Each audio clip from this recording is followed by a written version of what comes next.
Lord. ಕ್ರಿಸ್ತೇಸುವಿನ ನಾಮದಲ್ಲಿ ನಿಮ್ಮೆಲ್ಲರಿಗೂ ನಮ್ಮ ಜೀಸಸ್ ಲವ್ಸ್ ಪ್ರೇಯರ್ ಮಿನಿಸ್ಟ್ರೀಸ್ ಮೂಲಕ ವಂದನೆಗಳನ್ನ ಸಲ್ಲಿಸ್ತಾ ಇದ್ದೇನೆ.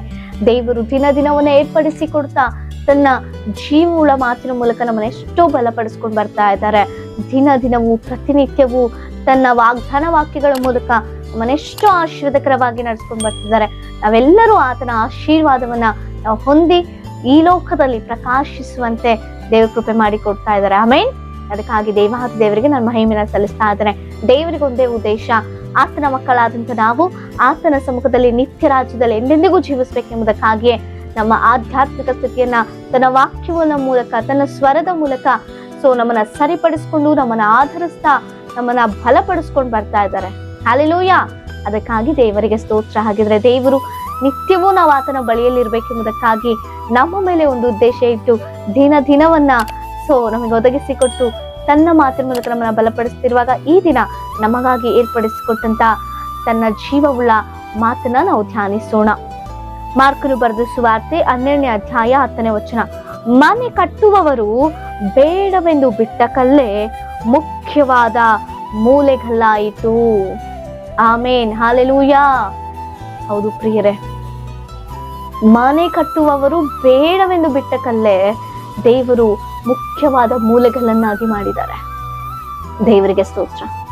ಹೌದು, ಈ ಲೋಕಸ್ಥರು ನಮ್ಮವರು, ಒಳ ಹುಟ್ಟಿದವರು, ರಕ್ತ ಸಂಬಂಧಿಗಳು ಎಂಬುದಾಗಿ ಕರೆಯಲ್ಪಟ್ಟವರು, ಆಪ್ತರು, ಪ್ರಿಯರು, ಸ್ನೇಹಿತರು ಎಂಬುದಾಗಿ ಕರೆಯಲ್ಪಟ್ಟವರು ನಮ್ಮ ಜೀವಿತದಲ್ಲಿ ಕೆಲವೊಂದು ಕೆಲವೊಂದು ಸಂದರ್ಭದಲ್ಲಿ ನಮ್ಮನ್ನ ತೊರೆದು ಬಿಟ್ಟವರಂತೆ ನಾವು ಆ ಒಂದು ಅನುಭವನ ಅನುಭವಿಸಿದ್ದೀರಾ ನೀವು ಕೂಡ? ನಿಮ್ಮ ಕುಟುಂಬಸ್ಥರೇ ನಿಮ್ಮನ್ನ ಅರ್ಥ ಮಾಡಿಕೊಳ್ಳದ ಸ್ಥಿತಿ, ನಿಮ್ಮ ಕುಟುಂಬದವರೇ ನಿಮಗೆ ಸಪೋರ್ಟ್ ಮಾಡದಂತ ಸ್ಥಿತಿ, ಕೆಲವೊಂದು ಇಕ್ಕಟ್ಟಿನ ಸಮಯದಲ್ಲಿ ಕೆಲವೊಂದು ಪರಿಸ್ಥಿತಿಗಳಲ್ಲಿ ನಿಮ್ಮನ್ನ ಕೈ ಬಿಟ್ಟಂತ ಪರಿಸ್ಥಿತಿ ಆಗಿದೆಯಾ ನಿಮ್ಮ ಜೀವಿತದಲ್ಲಿ? ಎಸ್, ಪ್ರತಿಯೊಬ್ಬರಿಗೂ ಇಂಥ ಅನುಭವ ಆಗಿರುತ್ತೆ. ಯಾಕಂದ್ರೆ ಈ ಅನುಭವದ ಮೂಲಕ ದೇವರೆಷ್ಟು ಉನ್ನತನೋ, ದೇವರ ಪ್ರೀತಿ ಮನುಷ್ಯರ ಪ್ರೀತಿಗಿಂತ ಎಷ್ಟು ಉನ್ನತವೋ, ಆತನ ಎಷ್ಟು ನಮ್ಮನ್ನ ಆಧರಿಸ್ತಾ ಇದ್ದಾನೋ, ಈ ಅನುಭವದ ಮೂಲಕ ಮಾತ್ರವೇ ನಮಗೆ ಗೊತ್ತಾಗೋದು.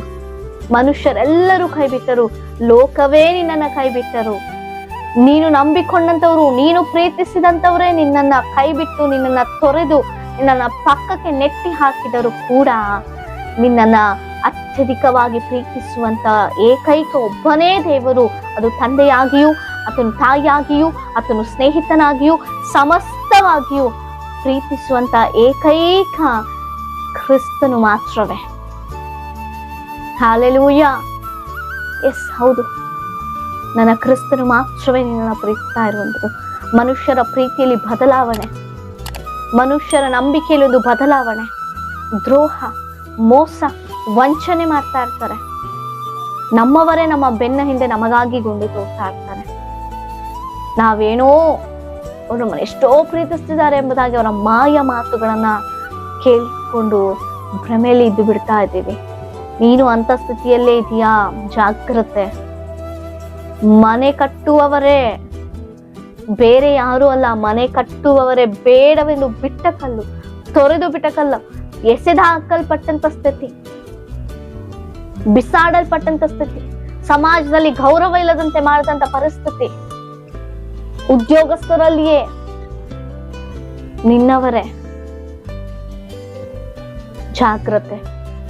ಅವರೆಲ್ಲರೂ ಕೈ ಬಿಟ್ಟರು ಕೂಡ ನೀನು ಭಯ ಪಡುವಂತ ಅವಶ್ಯಕತೆ ಇಲ್ಲ, ನೀನು ಕುಗ್ಗಿ ಹೋಗುವಂತ ಅವಶ್ಯಕತೆನೇ ಇಲ್ಲ.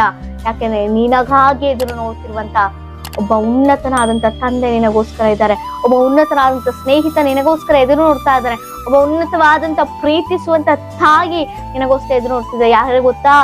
ಏಸು ಕ್ರಿಸ್ತನೇ. ಆತನ ಬಳಿಗೆ ನೀನ್ ಬರೋದಾದ್ರೆ ಎಲ್ಲಿಲ್ಲದ ಪ್ರೀತಿಯನ್ನು ಹೊಂದಿಕೊಳ್ತೀಯ ನೀನು. ಹೌದು ಪ್ರಿಯರೇ, ನಿಮಗೆ ಗೊತ್ತಾ ಯೋಸೇಫನ ಜೀವಿತ?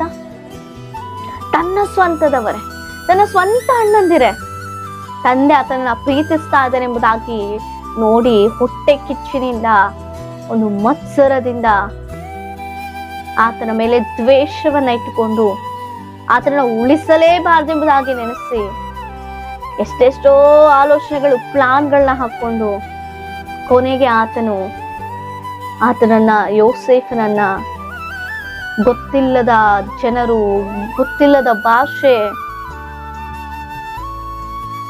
ಭಯಂಕರವಾದಂತ ಜನಗಳ ಮಧ್ಯೆಗೆ ಆತನನ್ನ ಮಾರಿಬಿಡ್ತಾರೆ ಪ್ರಿಯರೇ. ಆದರೂ ಆತನು ಯೌವನಸ್ಥನಾದರೂ, ಆತನು ಚಿಕ್ಕವನಾದರೂ ಕೂಡ ಎಂದಿಗೂ ಕೂಡ ಆತನು ಕುಗ್ಗಿ ಹೋಗಿಲ್ಲ. ದೇವರ ಮೇಲೆ ಬೇಸರ ಪಟ್ಟಿಲ್ಲ ಆತ. ಯಾಕೆ ಗೊತ್ತಾ? ಆತನ ಅಷ್ಟು ದೇವರನ್ನ ನಂಬಿಕೊಂಡ.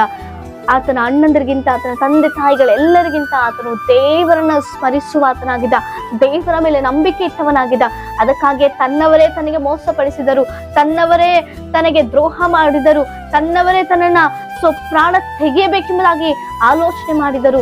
ಆತನೆಂದಿಗೂ ಕುಗ್ಗಿ ಹೋಗದಂತೆ ದೇವರ ಸಮ್ಮುಖಕ್ಕೆ ಬಂದು ಆತನನ್ನ ಪ್ರೀತಿಸ್ತಾ, ಆತನ ಆರಾಧಿಸ್ತಾ, ಆತನ ನಂಬಿ ಆತನಿಗಾಗಿ ಎದುರು ನೋಡ್ತಾ ನಿರೀಕ್ಷಿಸ್ತಾ ಇರುವಾಗ ಆ ಒಂದು ಮನೆಯವರೇ ತೊರೆದು ಬಿಟ್ಟಂತ ಕಲ್ಲಾದಂತ ಯೋಸೇಫನ ದೇವರು ಆ ಒಂದು ರಾಜ್ಯಕ್ಕೆನೆ, ಆ ಒಂದು ದೇಶಕ್ಕೆನೆ ಒಂದು ಪ್ರಧಾನ ಸ್ಥಿತಿಯಲ್ಲಿ ಇರಿಸಿ ಆತನು ರಾಜನ ಆತನೇ ಎಂಬುದಾಗಿ ಪ್ರಕಟಪಡಿಸುವಂತ ಸ್ಥಾನದಲ್ಲಿ, ಉನ್ನತ ಸ್ಥಾನದಲ್ಲಿ ದೇವರು ಆತನನ್ನ ಇರಿಸಿದ್ರು ಪ್ರಿಯರೇ.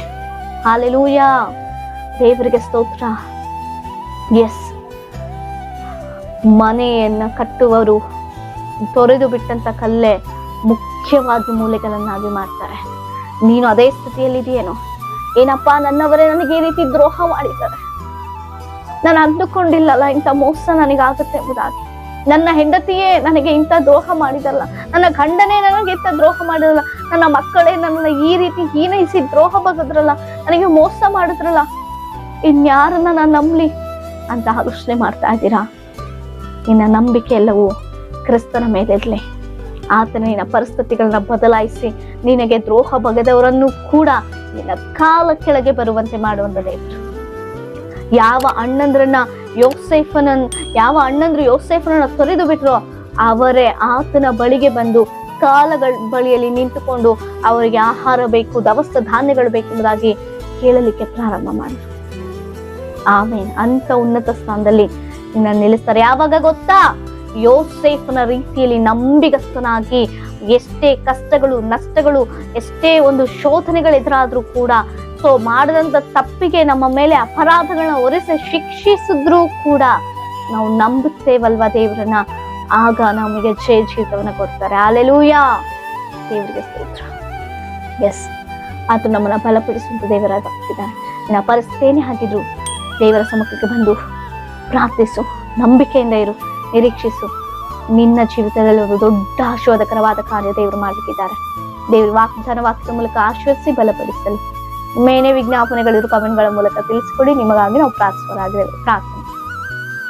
ಪರಿಶುದ್ಧರ ಅಂತ ದೇವರ ಮಹೋನ್ನತನೇ ಸ್ತೋತ್ರ. ಈ ವಾಕ್ಯದ ಮೂಲಕ ಎಲ್ಲರನ್ನ ಧೈರ್ಯಪಡಿಸಿ ಬಲಪಡಿಸಿ ಪರಿಸ್ಥಿತಿಗಳನ್ನ ಬದಲಾಯಿಸಿ ನಡೆಸು. ಯೇಸುವಿನ ನಾಮದಲ್ಲಿ ತಂದೆಗೆ ಆಮೆನ್. Price the lord.